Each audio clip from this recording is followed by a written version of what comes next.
Hey folks, Mike from LI Flies Mike here, and today we're going to be tying a top water fly that you should have for this upcoming fishing season. As always, the full list of materials will be down in the description below. Get started here by taking a size 2-odd C70 SAP curved streamer hook from Mustad, and we're going to take a little bit of Bucktail here and tie this in as the support for our Flatwing Hackle Tail.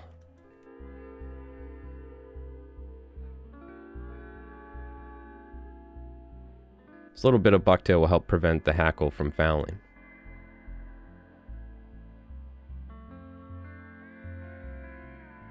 So now we're going to be tying a Flatwing Hackle Tail. I'm just using some cheap Chinese saddle hackle here, but you could feel free to use some nice Flatwing hackle if you'd like. And the whole idea is we're tying these feathers flat with the curve down, so that way we get a ton of action in the water. So I'm just going to tie 2 white saddle hackle flat with the curve down. And then we're going to go ahead and take some silver Flashabou here. And I'm going to let this extend just right about where the end of the tail is.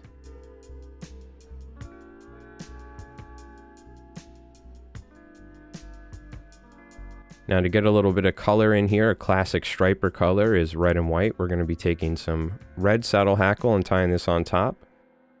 Followed up by a nice lawn grizzly saddle hackle as well.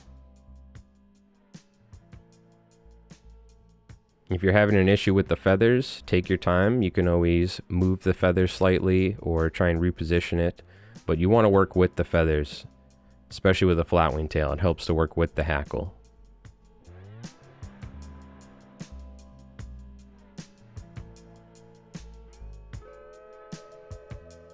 So now taking a little bit of super glue to help ensure that this fly is going to be durable for multiple fish. I like taking a little piece of hard paper here from fly tying packaging, and I just like cleaning it up so we don't have too much excess super glue. So taking a piece of Marabou here, ideally a nice long soft piece of Marabou, you're going to take the smaller section of the tip and break it off. And then we're going to tie it in from the tip, and guiding the feathers as we wrap forward, we're just going to palmer this up the hook shank, covering up the area where we just tied in our saddle hackle. This is going to create a nice transition from the popper head to the tail, but it's also going to cover up all of that saddle hackle that we just wrapped up. I like to try and keep it tight, and then I pinch it. And I'm going to wrap it, a couple loose wraps here, and I'll pull that Marabou tight again to ensure that I have a nice palmer. And then I'm just going to wrap backwards. I'm going to cut this nice and neat here, and then I like to wrap on top of the Marabou, wrap back a little bit, that way ensuring that this is going to be durable.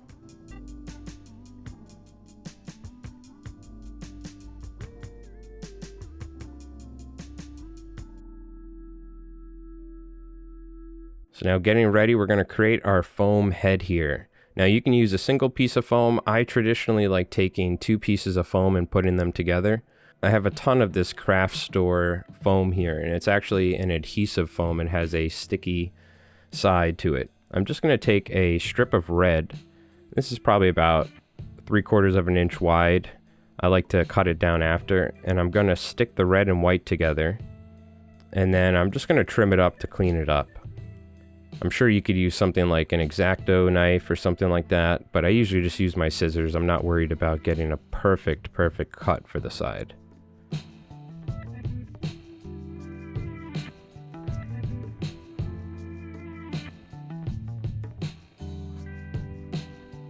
There's a couple ways you can tie your Gurgler heads. I generally just tie the foam straight on top, but the way that Jack Gartside used to tie these was that he would take the foam and then fold it over, and you create a nice little loop, and it creates some nice action. So we're going to actually do that here. Before we tie the foam, we're going to take a white piece of saddle hackle here and tie this in from the tip, apply a little bit of super glue, and then we can put our foam on top, because we're going to wrap hackle before we fold this foam. So we want to have that piece of hackle on there ready to start. So taking the thread here and just tying this in, you can see I'm going to trim part of that foam just to make it easier on myself here.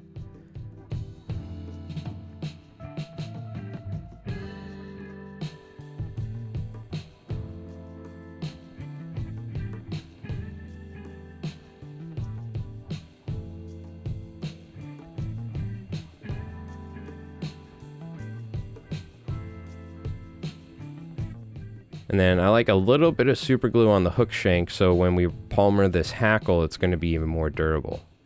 It's important to take as much of the super glue off just so we have a very light coat. You'll see here a little bit of the hackle gets stuck, but that's okay. I'd rather have the hackle be durable than have it break after a fish or two. So now just guiding the feathers as we wrap, we're going to be palmering this forward.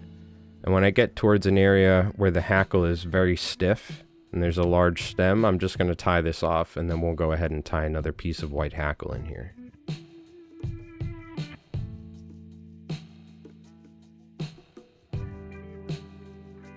Now you can wrap quite loosely, you can wrap nice and tight like I am. I'm trying to get a fuller throat here.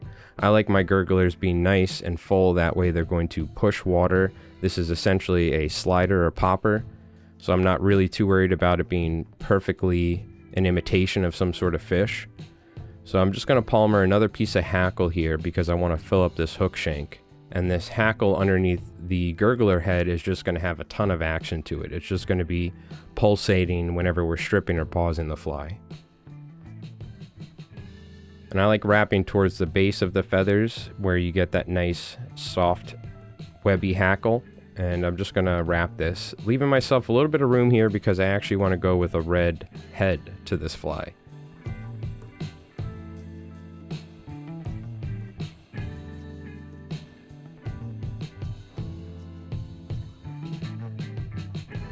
Being sure to leave myself some room here.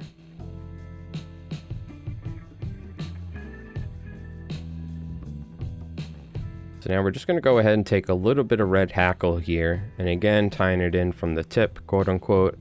I break the hackle down to where I get to a length of material I like, and then I'll tie that in. And again, we're just going to palmer, guiding that hackle as we wrap forward. And something you find in a lot of traditional striper lures from the 30s, 40s, the 50s, a lot of lures that I used to use growing up for striped bass are generally white, almost all white, and then have some sort of red head. So I like using this a lot in searching flies.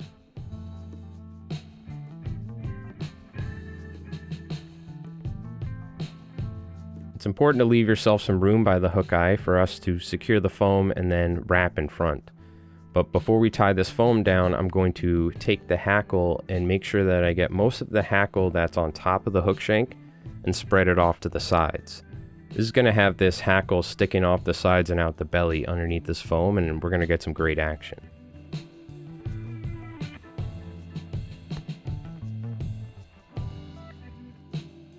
So now we're going to take some super glue and we're going to put this down. I always like having a little bit of super glue set up for where the foam meets the hook shank, because this is going to help ensure that the fly is durable. And like I said, we're going to leave ourselves a little bit of room behind the hook eye, so I'm going to tie this down, ensuring that I can also then peel that foam back and then wrap in front. But I'm using about probably 10 to 12 wraps here, and it's important to be careful. You can actually cut your foam if you're using a single strip of foam. I'm using a double stack here, but so be careful when you're tying it down. We're essentially going to wrap a thread dam in front of the foam lip. This is going to help push the lip up and give us even more popping action if we want. Then we'll throw a couple of whip finishes in here, and we can put some head cement and super glue on our thread.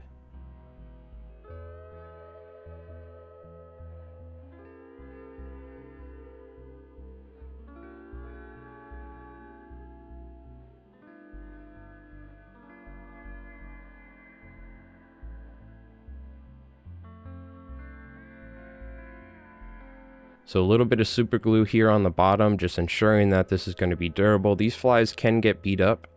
One of the reasons that I don't tie them with this loop with the foam and I just tie them straight on the hook shank flat is that this version is more prone to getting destroyed from something like a bluefish, for instance.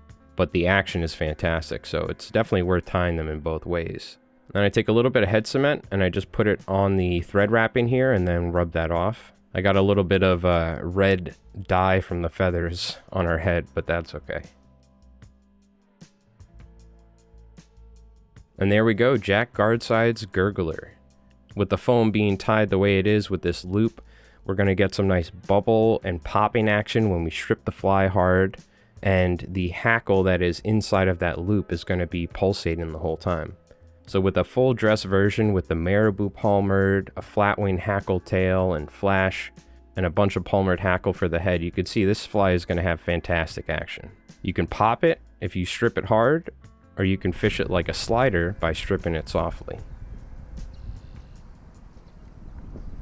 You can see the Flatwing Hackle Tail and the Marabou just dancing behind the fly. Even after you stop stripping it, if it's sitting in the current, it's going to have a ton of action to it. So when I want to fish topwater and I don't necessarily want to make a loud noise, or if I want to make a loud noise and then on the next cast fish it like a slider, the Gurgler is fantastic for this. Because depending on how hard you strip it and what sort of line you use, you can actually fish it higher in the water column, lower, you can make a lot of noise, or you can make very little noise. And sometimes when it's dead quiet, right around sunset in June, you want a fly that's a slider and not something like a bob spanner. So there we go, the Jack Gartside Gurgler. Hopefully you enjoyed this video. My name is Mike, here from LI Flies Mike. We have a ton of new fly tying and fly fishing videos coming out every week. Live fly tying on Fridays, and early access for members. Hopefully you have a great season out there this year. We'll see you on the next one. Tight lines.